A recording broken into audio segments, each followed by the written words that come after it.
अस्सलामुअलैकुम। Capital 51 news के साथ मैं हूं हुसैन अली खान। सबसे पहले हेडलाइंस।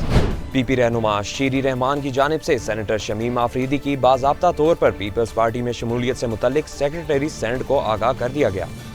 चेयरमैन सेनेट और डिप्टी चेयरमैन सेनेट की कागजात की जांच पड़ताल का अमल मुकम्मल हो गया। सेनेट के उम्मीदवारों पर किसी ने एतराज़ नहीं किया। जो बाइडन ने $1.9 ट्रिलियन के कोरोना रिलीफ पैकेज पर दस्तखत कर दिए। अमरीकी सदर ने उम्मीद जाहिर की है कि 4 जुलाई अमरीका में कोरोना से आज़ादी का दिन होगा। नई दिल्ली में भारतीय किसानों का मुतनाज़ा कवानीन के खिलाफ एहतजाज जारी है। रियासती इंतखाबात में किसानों की बीजेपी मुखालिफ मुहिम तेज हो गई। रहनुमाओं ने कहा कि वोटर्स बीजेपी को जरूर सजा दें। अवाम से दुगनी पेट्रोलियम लेवी वसूल करने के बावजूद 6 माह में माली खसारा गुज़िश्ता माली साल के मुकाबले जायद रहा।